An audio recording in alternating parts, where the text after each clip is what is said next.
Good evening, I'm Abe. And I'm Frank. And tonight, we're adumbrating part 2 of chapter 14, Forging the American Economy, in Kennedy, Cohen, and Bailey's The American Pageant textbook. Abe, enlighten us. Okay, so new roads were necessary for raw materials to be transported and for finished products to be delivered. So in the 1790s, a private company created the Lancaster Turnpike, a highway from Philadelphia to Lancaster with tolls. The turnpike returned high profits to investors, sparked a turnpike building boom, and stimulated further Western development. Not everyone supported the roads, however. States' rights advocates opposed federal aid for local projects, and eastern states worried that the new roads would suck away their population. Nevertheless, the Cumberland Road was completed in 1839 and reached all the way to Vandalia, Illinois. Robert Fulton further revolutionized the transportation industry and invented the steam engine, known as Fulton's Folly. Fulton effectively made all of America's navigable streams into two-way channels. Population began to cluster on the banks of streams as the streams allowed farmers to easily ship their produce and import their manufacturing necessities. Now, Frank, could you tell me about the so-called Big Ditch? Absolutely. Amidst this craze for industrial progress was Governor DeWitt Clinton's plan for the Erie Canal, known as the Big Ditch. It would connect Lake Erie to the Hudson River, two important highways of transportation for industrial America. Once completed, it drastically cut travel time and food prices, dropping the price of grain from $100 to $5. Abe, I think it's time you told me about the Iron Horse. I agree. The most significant development during this time was the railroad, since it was faster and more reliable than canals and usable year-round.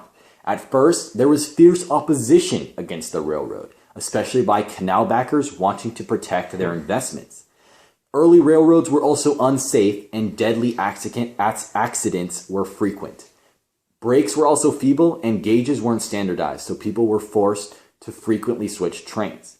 But Frank, could you tell me more about other advancements in the transportation industry? Absolutely. Technology continued to make the world a smaller place, as the speed of communication and travel increased at the same time.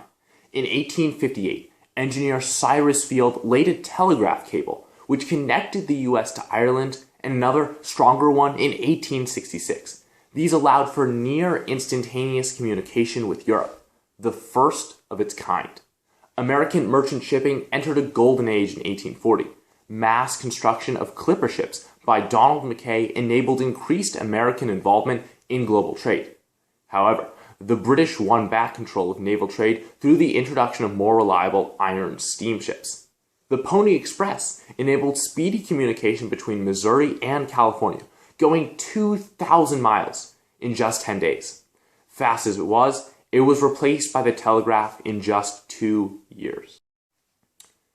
Abe, what were the effects of the faster methods of transportation? All right, so the desire of the East to exploit the West led to the transportation revolution. Initially, most of the West produce drained down to the South. However, with the development of canals and railroads, Western trade switched tracks and began to flow more heavily to the east. New York, with its enormous port, became the coastal queen of the nation. Second, the principle of division of labor exploded to a national scale. The South raised cotton, the West grew grain and livestock, and the East made machines and textiles. Southern rebels realized that, since the Mississippi was a vital trade link between North and South, they would not only have to battle the Northern armies, but also the firm connections of an interdependent continental economy.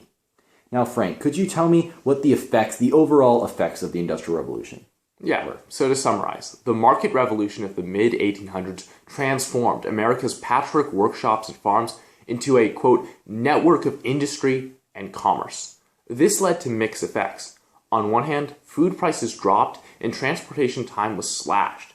However, the gap between rich and poor got wider than ever before, and the famous ideal of social mobility gave way to the reality of tough life in industrial America.